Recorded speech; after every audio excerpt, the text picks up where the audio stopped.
Hello, welcome to another instructional video on Fashionistra. In today's video, I'm going to be teaching you how to make purchases. Right, the prerequisites for this video are that you must have created a supplier group, a supplier, and the item you want to purchase. So in my previous instructional videos, I have created all of this. So you might have to watch them to get up to speed. All right, so to purchase on the Fashionistra website, you're going to be using the buying module. So to do that, we click on the three lines in the top left and we go to the buying.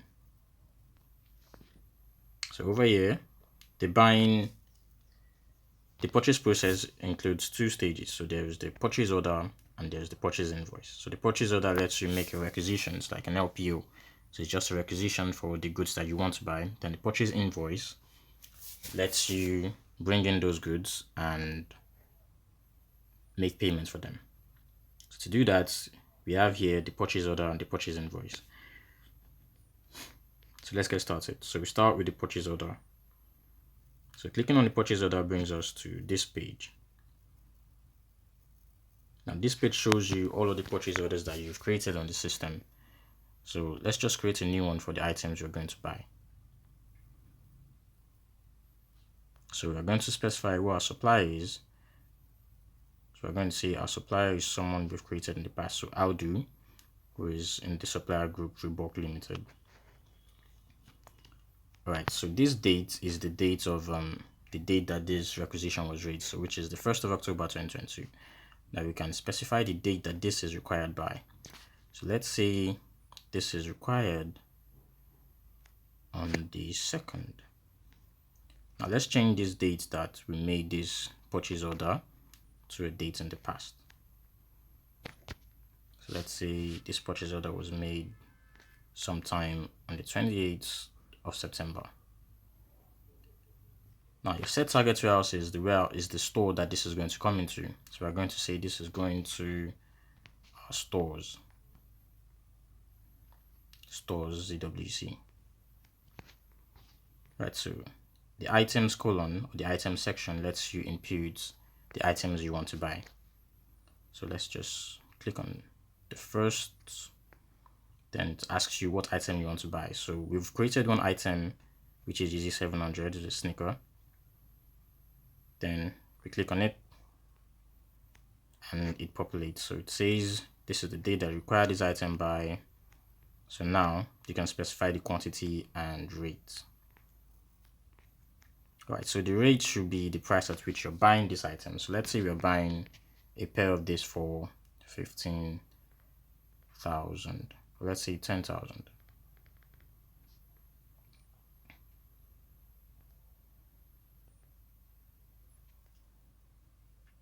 And let's say we are buying 20 pairs. Right. So all of this shows us the details specified. So the stock unit of measurement is pair, then the unit of measurement is pair as well. Then the content stock unit of measurement shows you in case you have double units of measurement. But since we only have one unit of measurement, it just takes the same number as the quantity, so which is 20. The price list rate is if you have a particular buying price attached to this item is going to be populated here. The rate is what we imputed in. Now the amount is the 10,000 multiplied by the 20 pairs we want to buy, which gives us 200,000. Alright, so the warehouse and reference just shows you the warehouse you're going to be receiving this in, the quantity you have currently at the warehouse, the quantity you have currently in the company. Then accounting details just shows you the expense account. We're not manufacturing anything, so we don't have any business with this. Item weight details and accounting dimensions. So once you're done with all of this, you click outside and you save. So once you save, you have the option to look through your purchase order and make sure everything is correct. All right. So once that is done, we click on submit. So once it's been submitted, it shows you to receive and bill.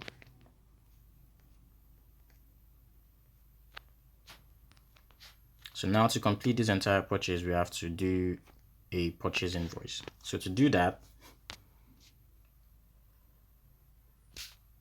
let's go back to the home page first. So on the day these items are delivered, you click on the purchase invoice. Or in the instance that you made some sort of payment on the purchase order, you can always include that as well. So let's include the payment on that purchase order. So let's go back to the purchase order.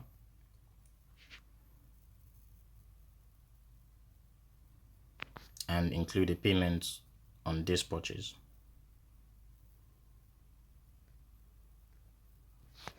So here we click on the 3 dots in the top right and we click on create payment.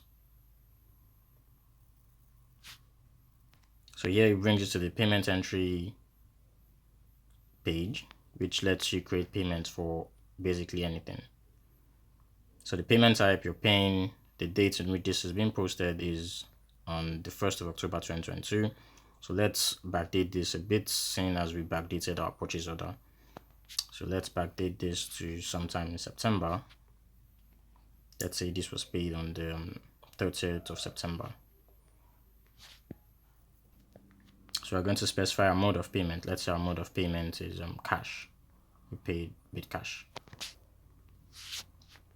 Then payment format 2 just shows you the the supplier, the details of the supplier that you paid to. Okay, so the party type is supplier, the party is Aldo, and this is Aldo's email address as specified on the system. So now this shows you the paid amount. So let's say we paid only 100,000 of our 200,000 bill to Aldo, and we're going to pay the rest once the goods are delivered. So we're paying 100,000. Now over here it shows you the details of the references of this transaction. So it shows you the type of transaction, the name of the transaction. I'm just showing full screen. So the type of transaction was from purchase order, the name, this is the purchase order. So this grand total is the total amount due on that purchase order. The outstanding amount, since we've not paid anything on that purchase order, is 200,000. Now we're allocating 100,000 since that is what we see we are paying now. All right. So taxes and charges, you do not have to include that. And we scroll down a bit, we see a reference number. So now your reference number can be your transaction ID, or if you're using a check, the check number, or you can just put a transaction ID from your company. So just to give your account some form of hierarchy or chronology. Chronology is better, yeah. So we're going to say the reference number for this is 6081. Now the reference date, let's say the reference date is on the 30th of September. Now more information, it's not really necessary. So once you're done with all of this, you click on save. So clicking on save gives you the option to still scroll through and make changes. If there are no changes, then you can submit. So this has been submitted. So in our bill of 200,000 to Aldo, we've paid 100,000. All right. So now let's assume we've received those goods, and let's receive them. So to do that, let's go back to the home page. So that we just click on the house in the top left. So on the home page, we have purchase invoice, which lets us receive the goods. Or we can always go through the purchase order and create a purchase invoice from the purchase order. So clicking on the purchase order,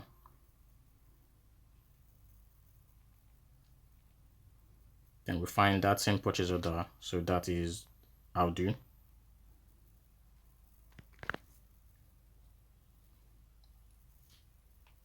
So from Aldo's purchase order, we click on the 3 dots up here and we click on create purchase invoice.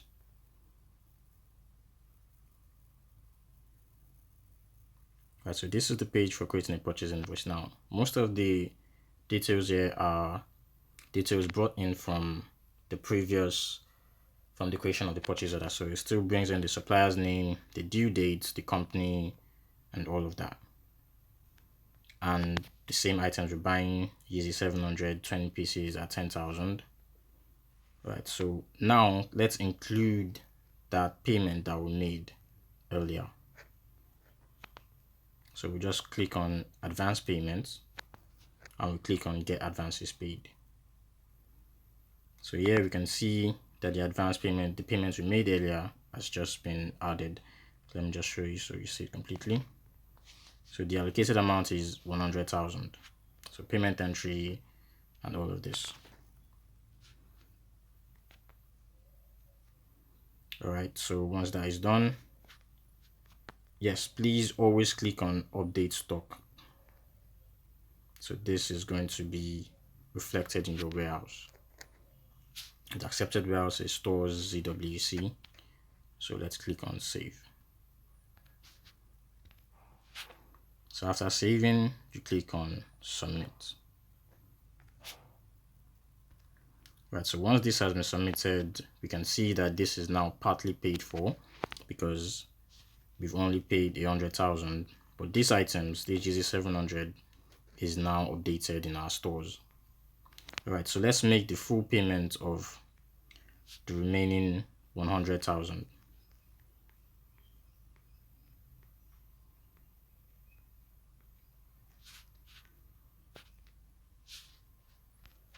Right, so now let's make the remaining payments of 100,000. So to do that, we click on this and we create a payment again.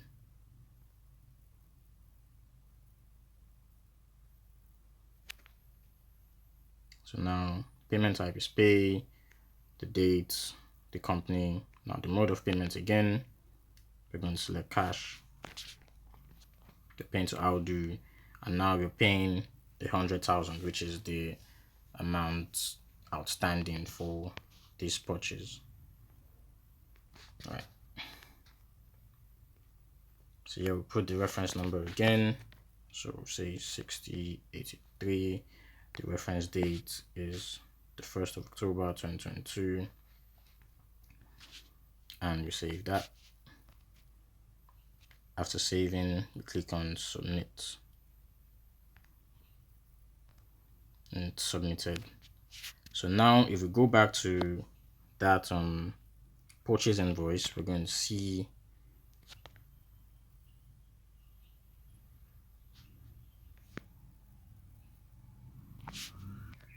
so if we go back to that purchase invoice, we're going to see that the purchase invoice now shows paid instead of partly paid. So now we've completed the payment for this, for 20 pairs of Yeezy 700. All right, so in my next instructional video, I'm going to be showing you how to sell items. All right, thank you.